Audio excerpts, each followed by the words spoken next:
bonsoir. Bienvenue à la séance ordinaire du 8 novembre. Nous allons débuter, avant de commencer, avec 2 points d'information que je vais nommer. Robert, pour le marché de Noël. Oui. On vous invite en grand nombre à venir au premier marché de Noël qu'on va organiser cette année, conjointement avec le Cercle des fermières. Ça va se dérouler les samedis et dimanches 19 et 20 novembre à l'école François Williams. C'est de 10h à 17h, fait qu'il va y avoir plusieurs artisans puis plusieurs personnes qui vont vendre des choses pour Noël, des idées cadeaux pour Noël. Donc, on vous invite à venir faire un petit tour.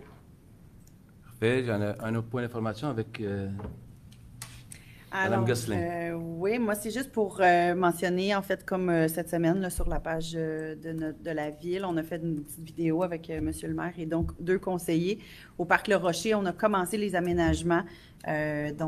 Pour les jeunes de 5 à 12 ans, plus précisément, on a une nouvelle structure de jeu, une nouvelle structure d'amusement.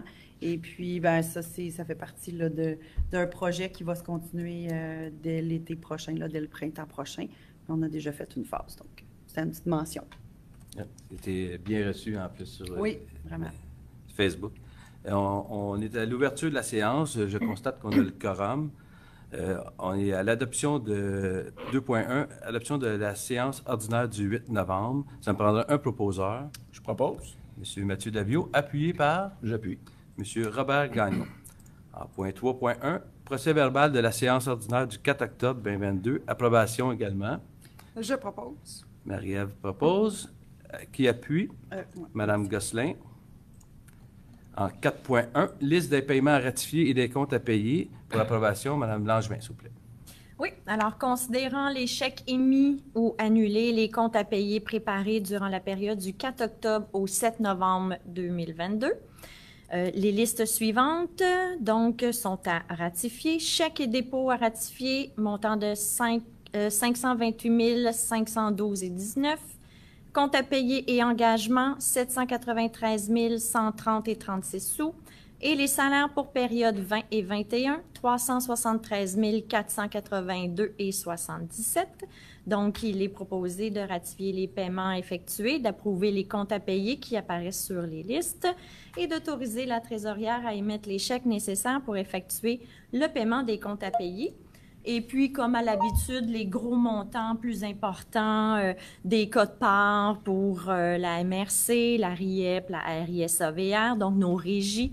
Puis, nous avons également le beau projet des structures de bois et la réfection du toit du 360 rue Auger. C'est les montants un petit peu plus significatifs. Voilà. Excellent. C'est un proposeur. Je propose. M. Danny Charbonneau, appuyé par? J'appuie. M. Mathieu Davio. Point 5.1, greffière adjointe, nomination. Mme Tanguay, s'il vous plaît. Merci. Donc, considérant que notre greffière peut s'absenter, il y a lieu de nommer Mme Mélanie Waldart à titre de greffière adjointe du 8 novembre au 13 décembre 2022 afin d'exercer tous les devoirs de la charge de greffier avec les mêmes droits, pouvoirs et privilèges, et ce, en l'absence de la greffière. On a un proposeur. Ouais. Mme Vicky Langevin, appuyée par? J'appuie. M. Robert Gagnon. En 5.2, col bleu permanent manuel de la voirie, nomination, Mme Tanguay. Donc, considérant l'affichage interne du poste vacant depuis le 30 septembre 2022 et la liste d'employés qui ont manifesté leur intérêt pour le poste, il y a lieu de nommer M. Mathieu Bossé à titre de col bleu permanent manuel de voirie à compter du 14 novembre 2022, conformément à l'article 13 de la Convention collective des cols bleus.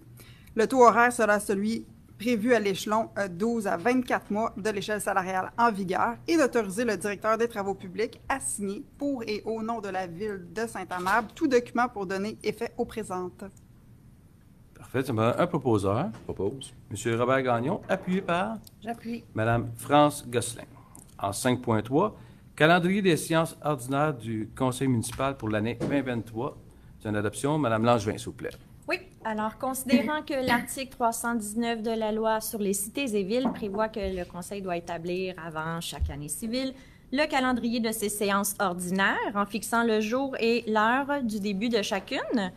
Donc, ici, nous avons le mardi 17 janvier 2023, mardi 7 février, c'est toutes des mardis, Alors, 7 février 2023, 7 mars, 4 avril, 2 mai, 6 juin, 4 juillet, 8 août, 5 septembre, 3 octobre, 7 novembre, 5 décembre 2023.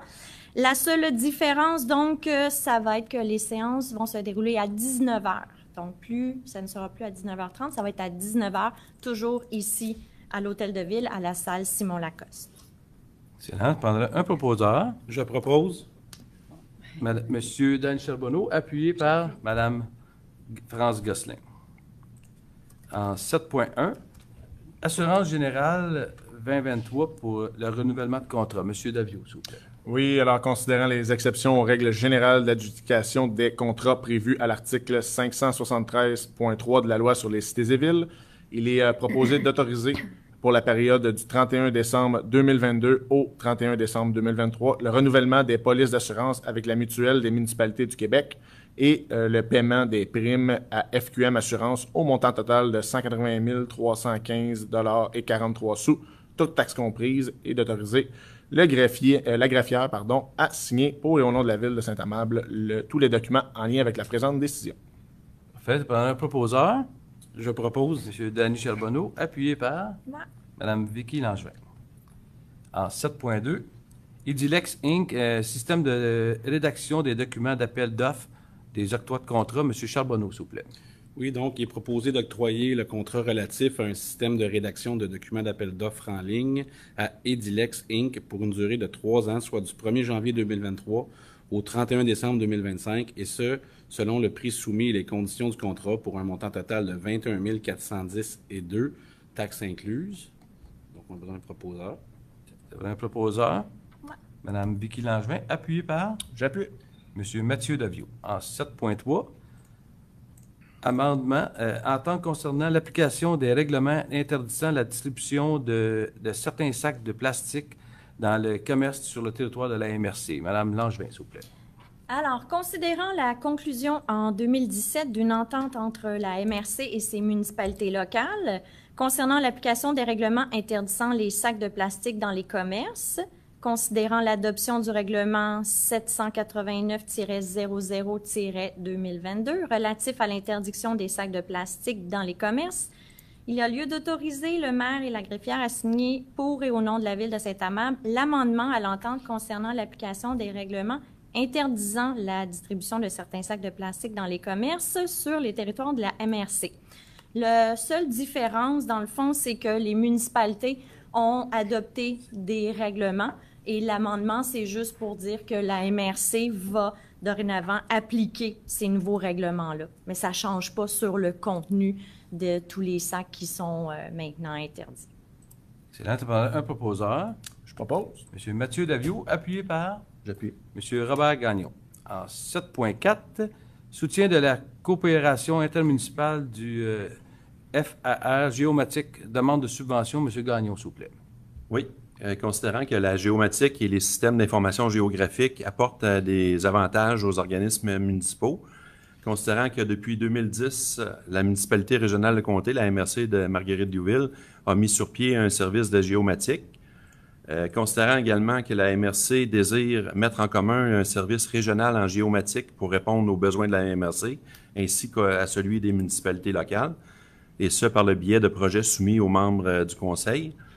Il est donc proposé d'approuver le projet visant à mettre en commun les services géomatiques en cours soumis aux membres du Conseil, d'accepter que la municipalité régionale de comté, la MRC Marguerite-Diouville, soit responsable de la réalisation du projet et d'appuyer la demande d'aide financière présentée par la MRC pour obtenir une aide financière dans le cadre du programme d'aide financière dans le cadre du volet 4, soutien à la coopération intermunicipale du Fonds de région et ruralité, puis abroger la résolution initiale numéro 107-05-22.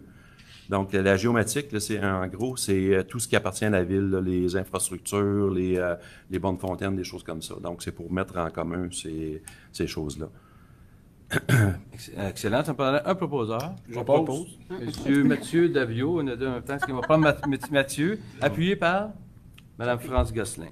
Parfait. En 7.5, Soutien à la vitalisation et à la coopération intermunicipale des fonds régionaux et ruralité. Pour la coopération municipale pour la mise en place d'un système de gestion documentaire et archives numériques. Monsieur Charbonneau.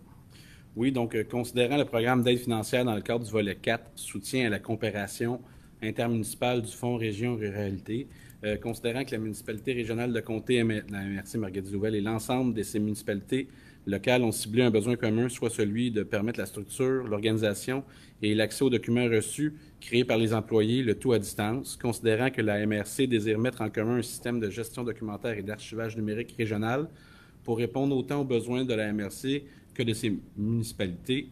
Il est proposé d'approuver le projet visant à mettre en place un système de gestion documentaire et d'archivage numérique régional, d'accepter que la MRC de Marguerite-Jouville soit responsable de la réalisation du projet et proposer d'appuyer la demande d'aide financière présentée par la MRC pour obtenir une aide financière dans le cadre du volet 4, soutien à la coopération intermunicipale du Fonds Région et Ruralité.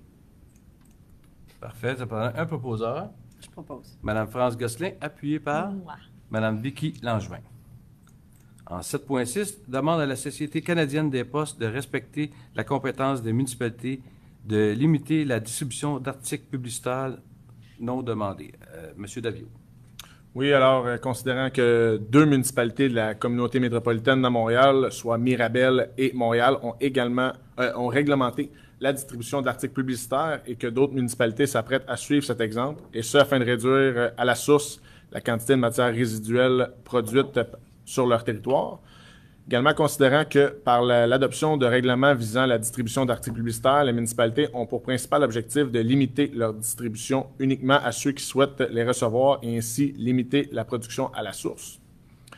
Il est donc proposé de demander à la ministre des Services et de l'Approvisionnement et responsable de la Société canadienne des postes et au ministre du Patrimoine canadien et au lieutenant du Québec, l'honorable Pablo Rodriguez, et à cette Société d'État de participer à un comité regroupant les principaux intervenants concernés et ayant pour mandat de trouver des solutions aux enjeux liés à la gestion des matières résiduelles qui respectent le principe reconnu de la hiérarchie des 3 RV-E, tout en tenant compte des préoccupations d'accès à l'information locale par les citoyens, et de demander d'imposer un moratoire à la Société canadienne des postes pour tout nouveau projet de distribution d'articles publicitaires d'ici à ce que le comité émette des recommandations. Excellent. Ça prendrait un proposeur. Moi. Madame Vicky Langevin, appuyée par Depuis. Monsieur Robert Gagnon. On va pas passer les questions par après, Monsieur Hart, s'il vous plaît. Dans 7.7, projet du plan métropolitain de gestion des matières résiduelles de la CMM, enjeu sur les mesures de l'orientation 6 du projet. Monsieur Davio. Alors, considérant que l'orientation 6 et les mesures 36, 37 et 38 sont contradictoires quant à la notion d'autonomie régionale et l'approche de gouvernance proposée, considérant que le rôle de la CMM est de planifier la gestion des matières résiduelles, d'énoncer des orientations et des objectifs à atteindre en matière de récupération, de valorisation et d'élimination des matières résiduelles, mais qu'elle n'a toutefois pas la compétence pour imposer les outils pour la mise en œuvre des plans, considérant que les discussions tenues avec la Direction générale de la CMM précisent que la mesure 36 laisse présager l'implantation d'un nouveau lieu d'enfouissement technique que les résidus ultimes sur le territoire. Il est donc proposé de demander à la CMM de préciser l'intention et les actions concrètes qui seront déployées au sein de l'orientation 6, de proposer un nouveau libellé pour la mesure 36, se doter d'une structure de gouvernance métropolitaine visant à coordonner la mise en place d'un lieu d'enfouissement technique et en maximiser la synergie et l'efficacité au bénéfice de tous les secteurs MRC et municipalités. Pour la mesure 38, implanter une ou des installations de traitement des résidus ultimes par secteur géographique. Et finalement, de proposer que les secteurs régionaux soient la Couronne Sud, l'agglomération de Montréal, l'agglomération de Longueuil, la Couronne Nord et Laval planifient et implantent les installations nécessaires pour le traitement des résidus ultimes pour leur territoire, tels qu'ils ont su le faire pour les installations de traitement des matières recyclables et des matières organiques. Excellent. Ça prendrait un proposeur. Je propose. Monsieur Robert Gagnon, appuyé par J'appuie. Madame Marie-Ève Tanguay. On passe au point 10.1. Demande de financement dans le cadre du fonds en Montérégie, on bouge. Parcours d'égalité style hébertisme, jeune famille au Parc Le Rocher. Madame Gosselin, s'il vous plaît. Oui, alors, considérant que la Ville de Saint-Amable souhaite déposer une demande d'aide financière dans le cadre du fonds en Montérégie, on bouge à l'automne 2022, considérant que la Ville de Saint-Amable certifie que les renseignements contenus dans la demande et les documents déposés à Loisirs Sport Montérégie sont complets, exacts et véridiques, considérant que la Ville s'engage à utiliser l'aide financière octroyée conformément aux orientations et objectifs du programme, à utiliser l'aide financière selon les modalités du programme et à fournir sur demande un bilan financier de réalisation à Loisirs Montérégie, Loisirs et Sport Montérégie.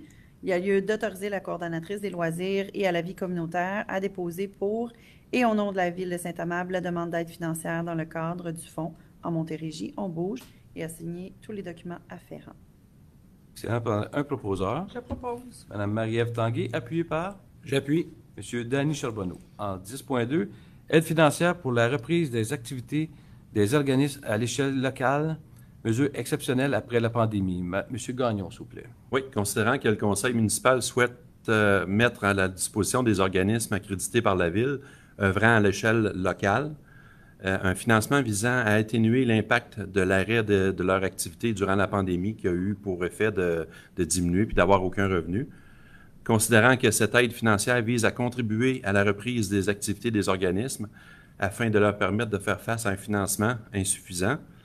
Considérant que l'intention était d'être présent pendant, mais aussi plus tard à la sortie de la crise, lorsqu'il serait temps pour la Ville de donner un nouvel élan pour rebondir, il est donc proposé d'octroyer une aide financière de 2 000 $ aux 18 organismes accrédités par la Ville et œuvrant à l'échelle locale en date de présente, et ce pour une contribution totale de 36 000 $.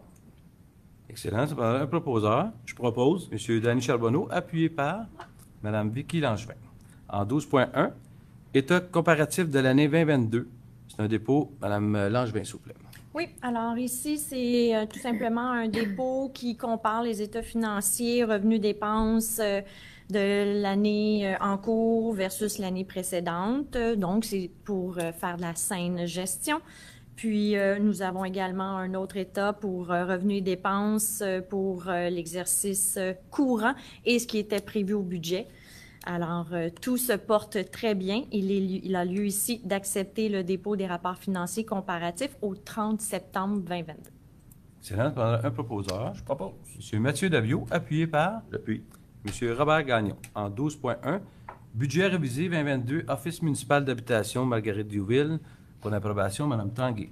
Donc, considérant que le conseil d'administration de l'Office municipal d'habitation de Marguerite-Diouville a adopté un budget révisé pour l'exercice financier 2022, considérant qu'une copie de ce budget révisé a été transmise à la Ville de Saint-Amable, ici on parle d'un écart d'environ 540 $, considérant que ce budget révisé doit être soumis pour approbation à la Ville de Saint-Amable, il est proposé d'approuver le budget révisé 2022 de l'Office municipal d'habitation de Marguerite-Diouville tel qu'adopté par le conseil d'administration le 25 août 2022. Excellent. C'est un proposeur. Propose. Monsieur Robert Gagnon, appuyé par J'appuie. Mme France Gosselin. En 12.3, budget révisé 2022, Office municipal d'habitation Marguerite-Diouville également, Mme Tanguay. Donc, c'est les mêmes considérants que je vais renommer, considérant que le conseil d'administration de l'Office municipal d'habitation de Marguerite-Diouville a adopté un budget révisé pour l'exercice financier 2022, considérant qu'une copie de ce budget révisé a été transmise à la Ville de Saint-Amable. Donc ici, on parle d'un écart de plus ou moins 1 400 $. Il y a une variation aussi au niveau de l'augmentation de certains revenus, des travaux de remplacement, amélioration et modernisation. Donc, considérant que ce budget révisé doit être soumis pour approbation à la Ville de Saint-Amable, il y a lieu d'approuver le budget révisé 2022 de l'Office municipal d'habitation de Marguerite-Diouville tel qu'adopté par son conseil d'administration le 28 août 2022. Parfait. C'est un proposeur. Oui, je propose. Mme France Gosselin, appuyé par J'appuie. M. Danny Charbonneau. En 12.4, contribution supplémentaire 2022 de la Régie intermunicipale du Centre multisport régional. M. Gagnon, s'il vous plaît. Oui, considérant la résolution 22-654 adoptée par la Régie intermunicipale du Centre multisport régional le 20 octobre 2022, considérant que la Régie intermunicipale du Centre multisport régional n'a pu tenir sa programmation prévue dû aux mesures sanitaires imposées par le gouvernement du Québec en lien avec la COVID. Considérant qu'au même titre que les autres villes membres de la régie intermunicipale du Centre multisport régional, la ville de Saint-Amable doit payer une contribution financière supplémentaire au prorata de la quote-part de la ville. Donc, il est proposé d'autoriser le service des finances à payer une cotisation spéciale 2022, soit la somme de 5 120 $. Excellent. C'est un proposeur. Je propose. Monsieur Danny Charbonneau, appuyé par Moi. Madame Vicky Langevin. En 12.5, prévision budgétaire et quote-part 2023 de la régie intermunicipale du multisport régional pour l'approbation et autorisation de paiement, M. Gagnon. Oui, considérant que le 20 octobre 2022, le Conseil d'administration de la régie intermunicipale du Centre multisport régional a adopté son budget pour l'exercice financier 2023, considérant qu'une copie de ce budget a été transmise à la ville de Saint-Amable, considérant que ce budget doit être soumis pour approbation à chacune des organisations municipales membres de la régie, il est donc proposé d'approuver le budget 2023 de la régie intermunicipale du Centre multisport régional, tel qu'adopté par son conseil d'administration le 20 octobre 2022, d'autoriser le service des finances à payer la quote-part de la ville de Saint-Amable pour l'exercice financier 2023, soit la somme de 17 073 $. C'est tout. Parfait. Ça prend un proposeur. Moi. Madame Vicky Langevin, appuyée par J'appuie. Monsieur Mathieu Davio. En 12.6, contrat d'entretien et soutien des applications pour l'année 2023, octroi de contrat, Madame Langevin. Oui. Alors, considérant les exceptions aux règles d'adjudication des contrats prévus au paragraphe 6 du premier alinéa de l'article 573.3 de la Loi des cités et villes, ce qui veut dire que quand il y a un fournisseur unique, on n'est pas obligé d'aller en appel d'offres ou en invitation, des trucs comme ça, ce qui est le cas ici pour ce contrat-là. Donc, il est proposé d'octroyer le contrat relatif à l'entretien et au soutien des applications de la suite PG Solutions, incluant la modernisation des financiers SFM pour l'année 2023, donc du 1er janvier au 31 décembre 2023, à l'entreprise PG Solutions Incorporée pour un montant total de 83 247,63 $, toutes taxes incluses, et d'autoriser la trésorière à prendre toutes les mesures et à signer pour et au nom de la Ville documents pertinents pour donner effet aux présentes. Excellent. Ça prend un proposeur. Je propose. Monsieur Mathieu Davio, appuyé par J'appuie. Monsieur Robert Gagnon. En 12.7, programme de taxe sur l'essence et de la contribution du Québec, la TEC, pour l'année 2019 à 2023. Programme de travaux revisés 2022-2023, Monsieur Davio. Oui, alors, considérant que la Ville a pris connaissance du guide relatif aux modalités de versement de la contribution gouvernementale dans le cadre du programme de la taxe sur l'essence et de la contribution du Québec, la fameuse TEC, pour les années 2019 à 2023, considérant que la Ville doit respecter les modalités de ce guide qui s'appliquent à elle et pour recevoir les contributions gouvernementales qui lui a été confirmée dans une lettre de la ministre des Affaires municipales et de l'Habitation. Il est donc proposé de s'engager à respecter les modalités du guide, de s'engager à être seul responsable et à dégager le gouvernement du Canada et le gouvernement du Québec, de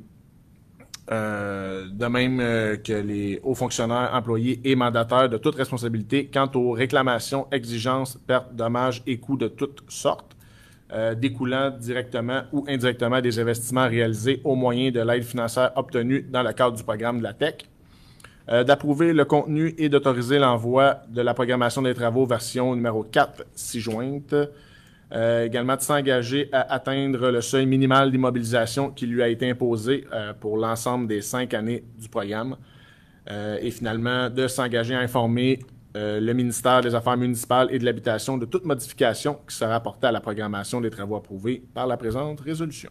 Excellent. Ça prendra un proposeur. Monsieur Robert Gagnon, appuyé par J'appuie. Madame Marie-Ève Tanguay. En 13.1, demande de délégation mineure 660 de l'Église Nord pour Madame Gosselin. Je vais vous laisser la parole. Oui. Alors, considérant que la demande vise l'objet suivant relativement à l'article 6.2.1.1 du règlement de lotissement numéro 649-10 et à ses amendements, soit de permettre la création d'un lot ayant une profondeur de 29,27 mètres, alors que la profondeur minimale requise est de 30 mètres, donc il y a une insuffisance de 0,73 mètres. Considérant que la demande respecte les objectifs du plan d'urbanisme, que le terrain visé ne se situe pas en zone où l'occupation du sol est soumise à des contraintes particulières, considérant qu'un préjudice sérieux pourrait être causé au requérant si la dérogation était refusée, considérant que la dérogation ne semble pas porter atteinte à les jouissances des droits de propriété des propriétaires des immeubles voisins, considérant que le comité consultatif d'urbanisme est favorable avec une seule condition, soit la condition, donc il y a lieu ici d'accepter la demande de dérogation, avec seule condition que l'un des 2 arbres matures présents en cours avant soit conservé lors de la construction de la résidence principale et de l'aménagement de l'espace de stationnement. Excellent. Tu parles d'un proposeur? Avant de proposer, Ouais, est-ce j'ai qu'il y a quelqu'un oublié qui de veut demander. qui a des Ouais. questions? Ouais, y par avait-tu rapport- des questions par rapport aux dérogations mineures? J'ai oublié de le demander. Ben, parce qu'habituellement, c'est les personnes qui sont concernées dans la salle, ils posent des questions, mais là, j'ai pas vu aucune personne qui était concernée, c'est pour ça que je l'oublie. Fait que, habituellement, c'est les personnes qui sont concernées qui posent des questions. Oui, les demandeurs. Les demandeurs. Les demandeurs. C'est tellement. Moi, j'appelle ça depuis les choses. Parce que, tu sais, les différents mandats, vous nous parlez, des choses, des montants, tout ça, on sait très bien, c'est ça dessus. OK. Mais si on posait des questions tantôt, là, c'était juste pour les dérogations mineures, monsieur Huard. Donc, pour celle-ci, je propose. Je propose, OK. Marie-Ève, puis M. Charbonneau appuie. Dans le 13.2, demande de dérogation mineure pour le 670 rue de l'Église-Nord. Pour la même adresse, Mme Gosselin, c'est la suite. Oui, exactement, c'est la suite. En fait, c'est le lot d'à côté, là, si on veut.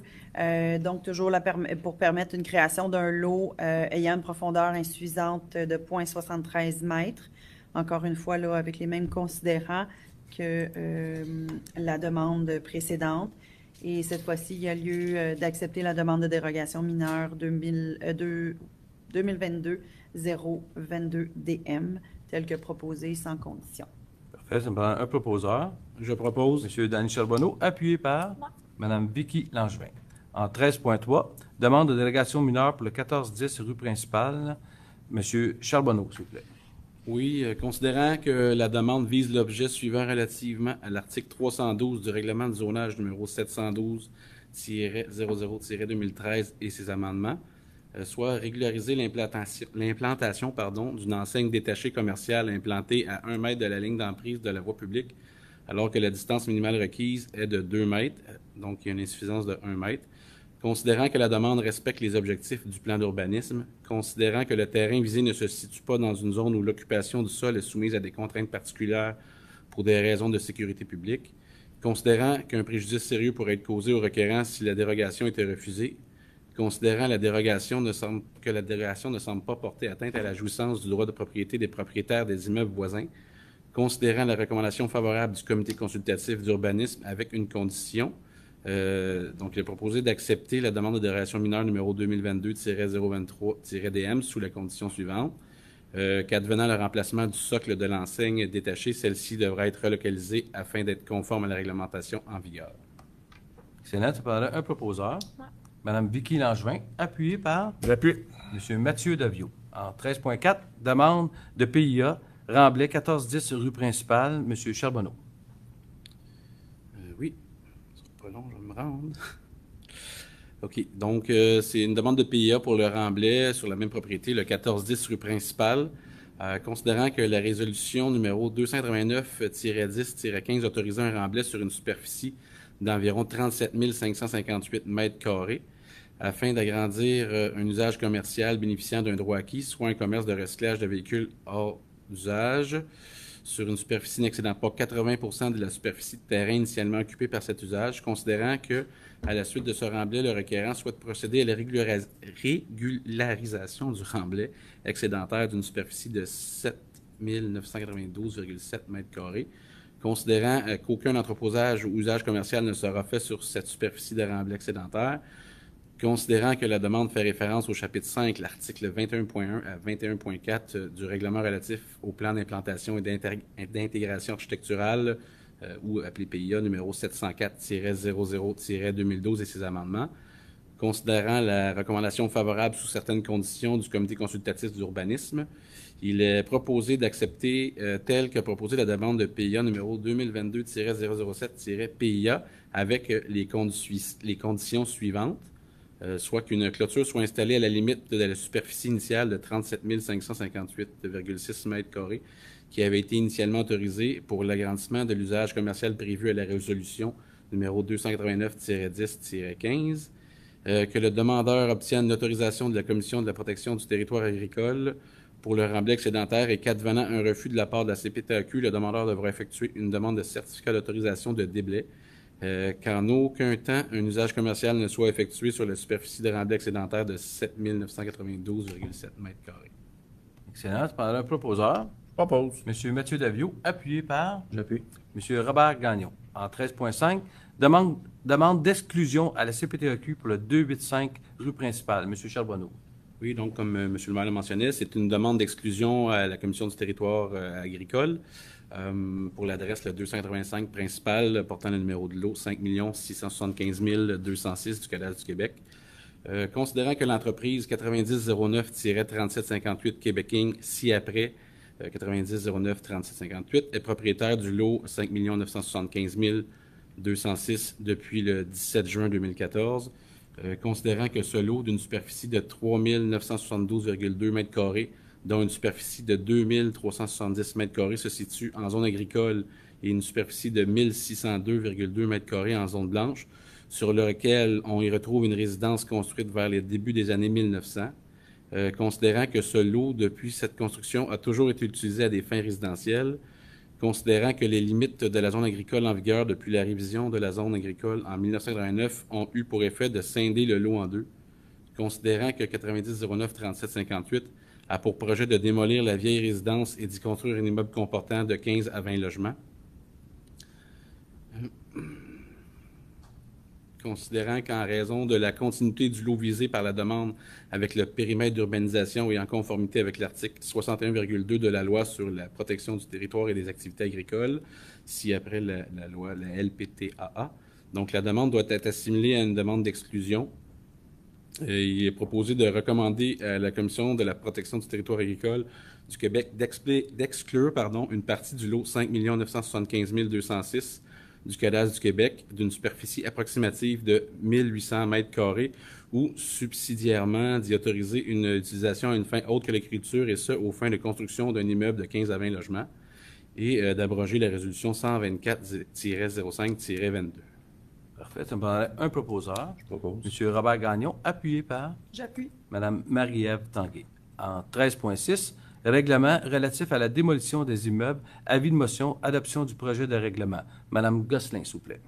Oui, donc je donne l'avis de motion ce soir à l'effet que ce sera présenté pour adoption à une séance ultérieure le projet de règlement 790-00-2022 relatif à la démolition des immeubles. Et donc, je demande qu'on adopte le projet de règlement intitulé 790-00-2022. Excellent. Ça prendrait un proposeur. Je propose. Mme Marie-Ève Tanguay, appuyée par J'appuie. M. Danny Charbonneau. En 13.7, règlement relatif à la garde des poules. Mme Gosselin, s'il vous plaît. Oui, donc je donne encore une fois mon avis de motion ce soir à l'effet que ce sera présenté pour adoption à une séance ultérieure le règlement 792-00-2022 relatif à la garde des poules. Donc, c'est suite au projet pilote qui dure déjà depuis 2 ans. Et puis, donc, il y a le projet de règlement qui commence. Exactement. Parfait. Ça me prendrait... C'est un avis de C'est un avis de motion. motion. C'est parfait. C'est un avis de motion. On est rendu au 14.1. Liste des embauches, c'est tous des dépôts de documents. Liste des embauches temporaires en octobre 2022. En 14.2, il y a le procès-verbal du comité consultatif d'urbanisme du 20 septembre 2022. 14.3, procès-verbal du comité consultatif d'urbanisme du 19 octobre 2022. En 14.4, il y a les déclarations d'intérêt pécuniaire 2023. C'est un dépôt également. Puis, on est rendu au point d'information qu'on a donné en début de séance. On est rendu à la période de questions. On avait On avait des questions qu'on a eues en ligne. On va commencer par ces questions-là pour débuter. Donc, on a reçu 3 questions en ligne. Une première question qui se regroupait avec une autre de Madame Lucina Bocanegra et Max Bro. Avez-vous eu une réponse pour l'école secondaire suite à la candidature soumise par la ville auprès du centre de service scolaire des Patriotes? Et est-ce que l'école secondaire va être agrandie pour accueillir les secondaires 4 et 5? Oui, nous travaillons présentement en collaboration avec le centre de service scolaire des Patriotes. Notre DG, qui est ici présent, rencontre bientôt les personnes ressources au centre de service scolaire. On espère avoir un résultat positif. C'est pas nous qui va avoir la décision finale. Ça appartient au ministère, mais on va tout faire dans nos moyens pour qu'on puisse garder nos élèves jusqu'à secondaire 5 ici, éventuellement, à l'école François-William. On travaille fort là-dessus. Ensuite, une deuxième question de Madame Lucina Bocanegra. Est-ce que l'installation d'un réseau de gaz naturel pourrait être envisagée dans un futur proche? Non, ça va vraiment coûter trop, ça va être trop dispendieux par rapport à nos infrastructures sont déjà faites, comme les égouts aqueducs, etc. Amener le gaz ici, c'est vraiment, ça ne sera pas abordable pour notre ville présentement. Une question maintenant de Madame Bianca. Quelles sont les mesures qui seront prises pour la sécurité des piétons sur la rue Rémy? La vitesse des véhicules est excessive et il n'y a pas de trottoir. Bien, dès 2023, on va avoir une étude qui n'est pas juste pour la rue Rémy, mais pour la rue principale, puis le secteur Rémy aussi, il va être touché dans l'étude pour vraiment sécuriser les passages piétonniers, parce que sur Rémy, exemple, on a des véhicules lourds à cause de béton Rive-Sud. Fait qu'on veut faire une étude vraiment pour être sûr qu'on va faire les bons travaux adéquats pour la sécurité de nos citoyens, tout simplement. En passant, il y a un nouveau développement qui est après se faire par le parc de la rue d'Alpé. Il va y avoir un passage piétonnier. Ça fait une partie... Bien, c'est une mesure qui va être ajoutée à la sécurité des gens pour le piétonnier. Ça passe le long du cours d'eau, puis ça arrive jusqu'à la rue Parchemin, jusqu'à la rue David, ou ce qui est le nouveau CHSLD et l'école Le Rocher. Surtout pour les élèves, ça va être quand même assez sécuritaire. Mais ça, c'est un moyen qu'on avait pris, mais on va avoir vraiment une étude qui va nous permettre, en général, de répondre à ces questions-là. Donc, c'est ce qui terminait les questions reçues en ligne. Maintenant, j'appellerai Monsieur Huard au micro pour poser ses questions.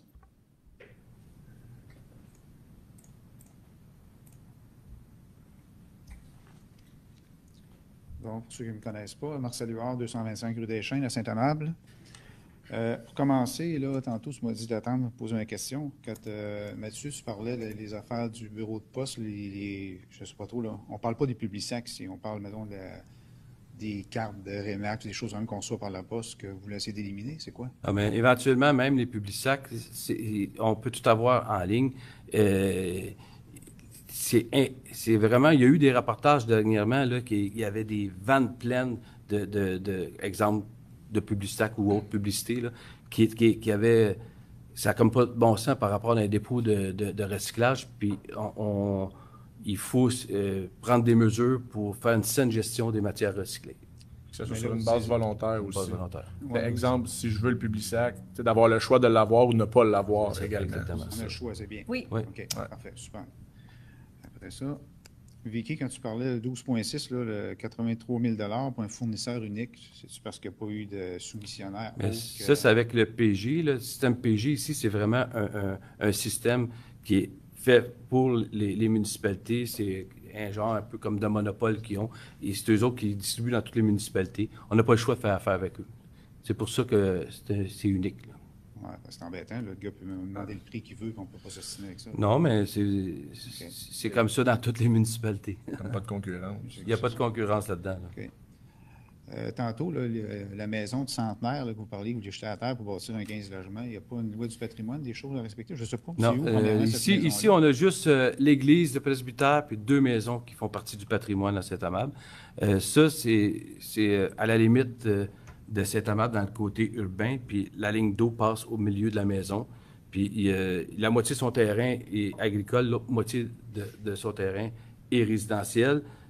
puis il délimite le côté urbain. Fait que la ligne passe dans le milieu de sa maison. Il y a comme un préjudice, puis c'est pour ça qu'il fait une demande à la CPTEQ. Puis c'est possible de savoir où est située cette maison-là? Dépasser la rue Rémy. C'est le 285. 285 Rémy. OK. Principal, oui, excuse, principal. Parce qu'on parlait de Rémy tantôt.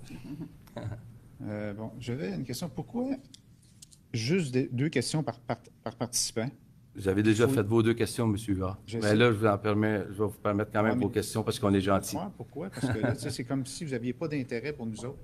On a des choses à discuter, comme je viens de t'expliquer tantôt. Non, mais... On discuter de plein de choses entre vous autres. Pour nous autres, là, c'est bien des affaires, des dossiers que...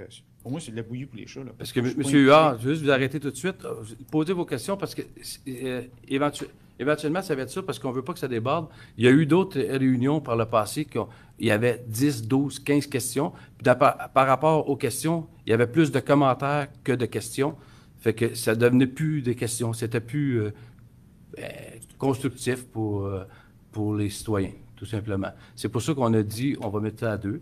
On vous en permet 3, 4 aujourd'hui, il n'y a pas de problème, là, mais il faut avoir quand même un décorum puis un contrôle de notre assemblée, tout simplement. C'est dans le fond que les questions, vous pouvez les adresser à l'administration. Ce n'est pas des questions qui doivent être répondues en conseil.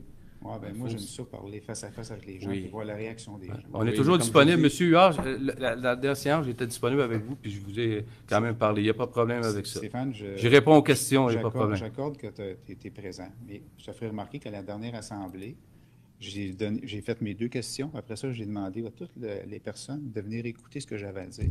Il n'y en a pas une personne qui... mais on est interpellé des fois par plusieurs Les personnes sont autres. toutes parties. Oui, mais on est interpellé. De politesse. Cette séance-là, la salle était pleine, puis on était interpellé par plein de gens. C'est correct. Tu sais, j'ai été longtemps avec toi. Oui. Et à la fin, les personnes étaient toutes parties. On était seuls les 2, puis les autres personnes répétaient. Je vous invite à poser vos questions, M. Huard. Je n'ai pas pogné celle-là. Mais vous aviez le meilleur, là.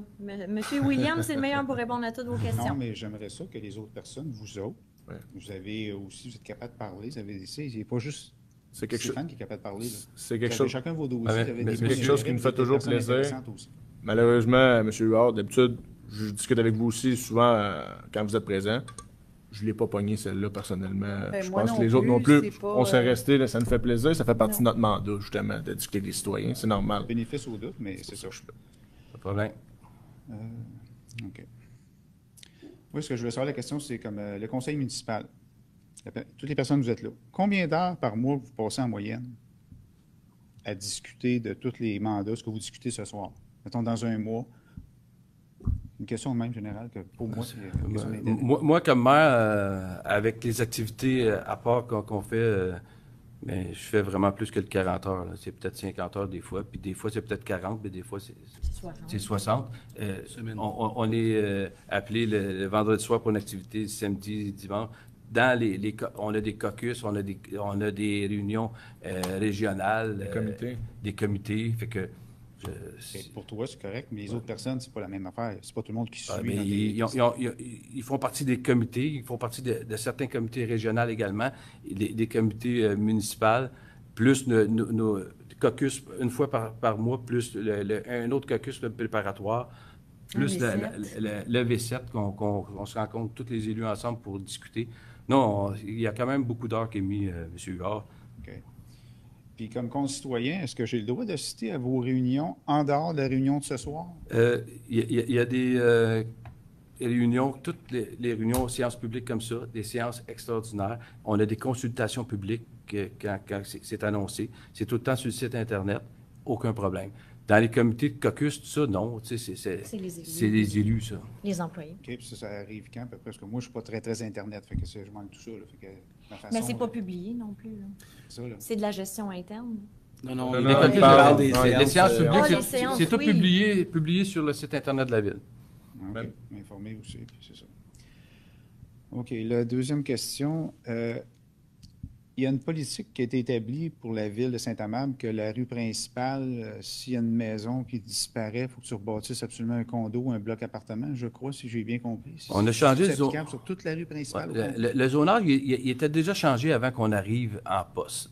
En 2017, quand on a vu ça, on a changé la réglementation pour avoir tous des projets intégrés au lieu que ce soit des projets usage conditionnel, tout ça. On voulait réglementer pour... il y avait eu un problème sur la rue Blain à cause des rues pas assez larges, etc., tout ça. Fait qu'on a harmonisé le règlement. Il était déjà en place. On l'a amélioré. On a créé un centre-ville où ce qui est la rue Cardinal, ici, alentour de l'Hôtel de Ville, où ce qu'il y a le BMR également aussi. On a fait un autre centre-ville là pour avoir des commerces de proximité.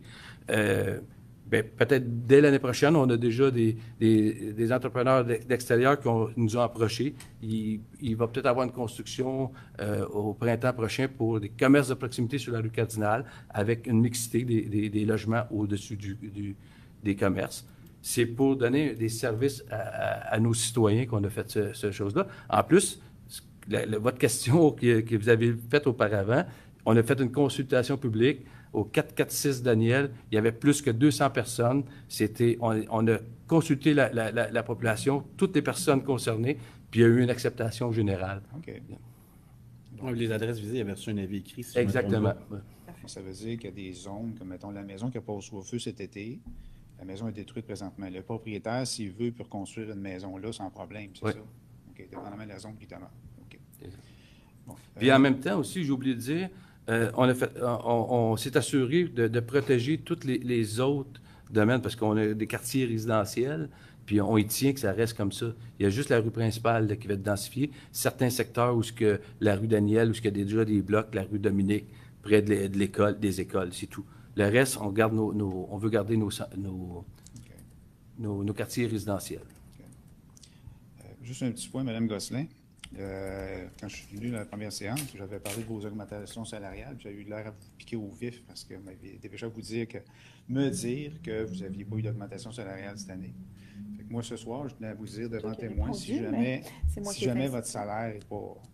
C'est pas correct pour vous. Moi, je m'offre pour prendre votre place ce soir, si vous voulez. C'est pas sûr que ça fonctionne, mais dans 3 ans, c'est pas une question, c'est un commentaire, monsieur, mais non, on n'a pas d'augmentation salaire. On est en indexation, tout simplement, puis ça, c'est de même depuis le début, fait qu'il n'y a pas de problème. C'est la même indexation depuis 2018. C'est ça. Fait qu'on ne suit pas ce que j'avais dit, c'est qu'on c'est suivait Vicky pas. qui avait répondu juste pour... Mais c'est correct. On a été gentils quand même, monsieur. On a plus qu'à 5-6 questions, fait que là, on va laisser la parole à monsieur McDonald. Si tu me permets, ce que j'avais mentionné, c'est que ça ne suivait pas du tout l'inflation. Donc, je pense que c'était autour de 2 % Fait que on est vraiment... on est resté dans les 2018. Ça ne vous sent pas dans le privé, on est pareil. On ne suit pas l'augmentation. Voilà. Alors, je me souviens. Toi, tu ne portes pas la moustache? Parce qu'elle ne pousse pas. Bonne raison. Je l'ai souligné hier, justement, au caucus. Il n'avait pas embarqué. Plaisir. Prochain citoyen, M. Robert Macduff.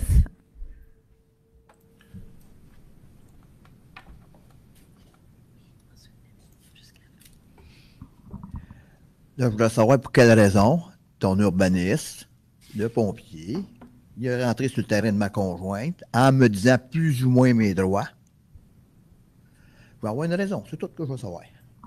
Ça me prend une raison. Le service d'urbanisme, pas d'incendie. Le service une raison. Écoutez-moi, je vous réponds à votre question. Le service d'incendie, il passe dans toutes les résidences, tous les commerces, puis il s'assure que la sécurité pour les détecteurs de fumée, etc., tout ça. Ou sinon, il l'a fait à cause d'une plainte, tout simplement. C'est une plainte. Il faut qu'il me dise c'est quoi la plainte. C'est ça que je te dis, ça je te demande. Quelle plainte? Je ne sais pas, je ne connais pas le dossier, monsieur, mais je vais être capable de répondre. Il va falloir que quelqu'un me le dise, je me l'envoie par écrit. Je veux le savoir. L'administration va vous répondre sans problème. La deuxième question. Oui. Le terrain de ma conjointe a été mis communautaire. Dans mon livre à moi, je m'étais formé, c'est marqué expropriation déguisée. J'aimerais que tu m'expliques ça. Vraiment m'expliquer ça comme il faut. Je pense que, monsieur, écoutez, vous me posez une question, je vais vous répondre. Okay. En 2010, ou en l'entour de tout ça, je crois que ça a été changé pour zone communautaire à cause qu'ils ont construit l'hôtel de ville. C'est pas notre administration à nous, c'est une autre administration qui a fait ça. Je ne pas accusé, je parle de la ville de Saint-Amand. Je réponds, mais c'est ça, je vous réponds. En 2010 environ, ça a été changé pour zone communautaire. C'est peut-être qu'il y avait des plans futurs pour faire un agrandissement ou quoi que ce soit. Oui, peut-être, là, mais quelque part, il y a un abus de pouvoir là-dessus, peut-être. Il y a eu des consultations publiques. Non. Parce la personne qui était propriétaire à ce moment-là, c'est Maurice Delpé, mon beau-père. Possible. Il ne pouvait pas savoir, même si ça a fait une consultation publique, qu'est-ce que c'était un terrain communautaire. Parce que moi, je suis certain, là, je m'en irais dans la rue, là, puis je commencerais à arrêter le monde. Hey, tu connais tout ça, un terrain communautaire, vas-y. Monsieur McDuff, mais je vous appelle à appeler, à répondre, à poser des questions. Là, vous faites des suppositions. Je ne peux pas vous répondre à ça. En 2010, il y a eu un changement de zonage, puis là, c'est communautaire. Où est-ce que vous habitez actuellement, la résidence de votre conjointe? C'est communautaire. Oui. C'est un point. Ben, c'est ça, qu'un terrain communautaire, il faut appartenir à la ville. Là, il n'appartient pas à la ville, il y a une propriétaire qui est à elle, le terrain. Et éventuellement, peut-être que ça pourrait appartenir il y a une à autre la affaire ville aussi. ou autre chose. On verra, selon les Il y a projets. une autre affaire aussi. Par rapport à ça, elle, parce que le terrain communautaire, tu parles une valeur sur son terrain?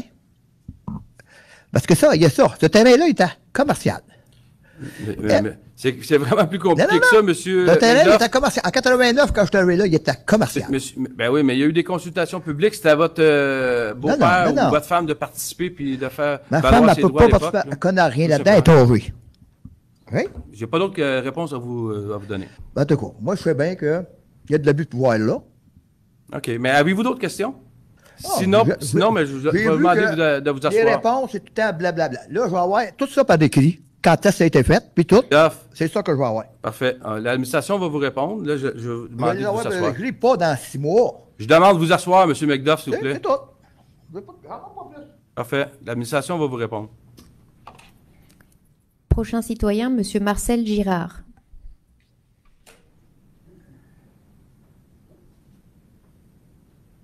Bonjour. Moi, j'ai un problème, c'est sur le déneigement. Depuis que ce contracteur est là, moi, je reste à 16-15 Réal, coin Lauzon, puis mon entrée est quasiment dans le fossé sur Philippe. Puis, il vire ça en rond, puis j'ai appelé votre représentant des travaux publics, là. Il me dit c'est normal. Mais pourquoi que toutes les autres, ils nettoient... Ça fait 20 ans que je suis là, puis tous les autres contracteurs qu'il y a eu avant lui, ils m'ont toujours poussé à neige en avant de mon entrée, comme tout le monde, là, à 2-3 pieds de mon entrée, puis envoyé ça dans le fossé. Mais les autres, pas ça qu'ils font, ils arrivent à 35, 40, 50 km, puis de virer ça en rond, puis de beau par là. C'est moi qui suis obligé d'aller pelleter quasiment jusque dans le milieu de la rue, là. J'ai 84 ans, puis c'est moi qui rouvre mon entrée, ça fait que... Parfait, mais... Je trouve pas ça drôle. Monsieur Gérard, on va le prprendre en note. On va aviser le service des travaux publics. Oui, mais j'ai parlé après-midi, puis il me dit quasiment que c'est normal. Non, ben on va vérifier, là. C'est le même contracteur qui est là cette année, qui a le même contrat, parce que nous, ça marche par contrat. On va aviser le contracteur de porter attention à ça. On va faire le message, c'est sûr. Bon, ben, je vous remercie beaucoup. C'est pas d'autre chose à vous Pas de dire. problème, ça me fait plaisir. Merci. La période de questions est terminée. On est rendu à la levée de la séance. Ça prend... Ça restera pas là, hein? Non. Oui, c'est sûr qu'on va s'en occuper, monsieur. On est rendu à la levée de la séance. Ça va prendre un proposeur. Je propose monsieur Danny Charbonneau, appuyé par Mme Vicky Langevin. Merci beaucoup. Bonne soirée.